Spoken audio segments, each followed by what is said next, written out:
It's cheesy, there's Japanese curry sauce, a crispy chicken cutlet. Oh my goodness, this combination, my friends, is pretty amazing. But there are some underlying techniques here, my friends, that you need to get right. The most important being that perfectly cooked, golden, crispy chicken cutlet. How do you do it? Well, I'm gonna break it down for you. Let's do this, my friends. Let's make my chicken KATSU Parmigiana. So for this recipe, we are using chicken breast. Now, for me, chicken breast is not the most ideal cut. We know that I'm a legs and thighs girl, but there is a little preparation here that we can do to give the chicken breast its very best shot at being tasty and tender.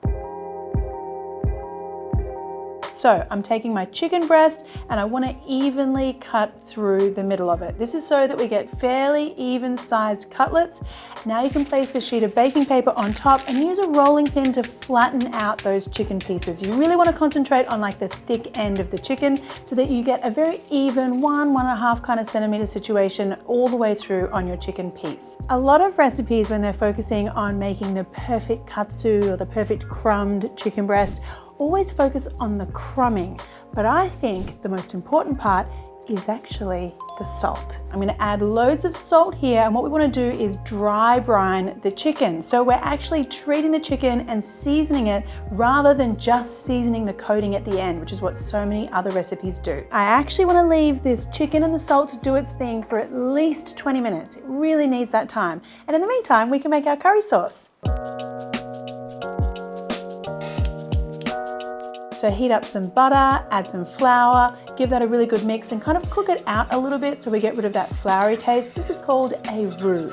Now to the roux, you can add some curry powder. I'm just using a mild curry powder here. If you can get a Japanese brand, that's even better. Now when your roux looks just like this, you can add in your water. Gradually whisk the water in until you get a sort of like thick mixture. Then add in your apple juice, soy sauce, the ketchup. Now add a little bit more water here to get things nice and smooth and just the right texture. Then I'm gonna add in for some final flavor, some garam masala. And that, my friends, is your curry sauce. Set that aside until your chicken is ready. Now let's get back to our chicken. So you can see the salt has liquefied and hopefully our chicken breast has absorbed some of that beautiful salty seasoning. The really key thing here, and I mean it's so key, please don't forget, we need to dry the chicken off. So part of our crumbing situation is that you need to start off with a very, very dry chicken. I was waiting for you to say, now why is that, Marion? Why do we need a dry chicken? Would you like me to say that? Well, you can if you want to. Why does it need to be really dry, Marion? Well, Dax, seeing as you're interested. So, if you are making like say an Austrian schnitzel, right? You kind of want a really good like puff almost on your crust of your schnitzel. That's kind of the way they like it. But with a katsu, you really want the whole crumbing situation to stick very finely to the meat. It's like tight. And if you have liquid here on the surface of the chicken, you kind of get like wet patches, and that's when you get like soggy bits. You know how have you ever had a schnitzel where it's a bit soggy in bits and it like falls off? So would you say the katsu is the more advanced technique? Being a lover of Asian cuisines, probably. The schnitzel and the katsu, it's a different thing actually. It's not offend nations. Hello to all our friends in Austria. And Germany. And Germany, yes. Now we come to the crumbing. So it's pretty usual crumbing situation so far. We have the egg, flour, panko breadcrumbs. Now we need to do the flour first to make sure that chicken is nice and dry, then into the egg and then the breadcrumbs. This will give us the ultimate crispy crumb that won't slide off the chicken once it's cooked.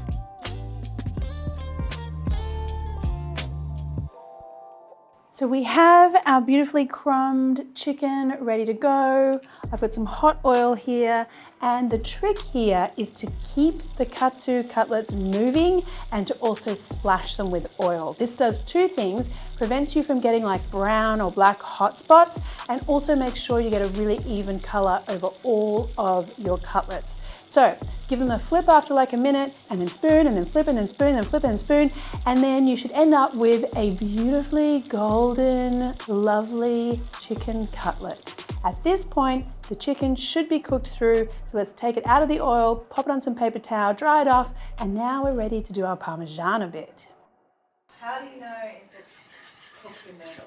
So it's a really good question, Holly, and I think in my experience, if you have split your breast in half and pounded it out so it is like that 1.5 to 2 centimeter thickness, it's going to cook really quickly. So by the time the breadcrumbs go golden brown, it's just definitely going to be cooked through. There's no real trick with this one to knowing that it's cooked through, but I think you can safeguard it by making sure that your chicken is really thin. The other great thing with this recipe is that we're also going to put this in the oven because we need to do the Parmigiana part. So that's also going to help you with the chicken cooked through thing. Spoon the curry sauce over your cutlets, add mozzarella cheese and place under a hot grill until you get this situation. I mean, look at that cheese, everything looks amazing. And then we need to get in here and have a look because I want to show you what all of that hard work with the crumbing and the salting, what all of that is done. So if you have a look here, you can see that our crumbing situation is really stuck to that chicken. Chicken looks lovely and juicy and delicious, and I'm just gonna have to eat this right now because it's just so good. Look at, oh, look at that cheese. Oh God, that's good.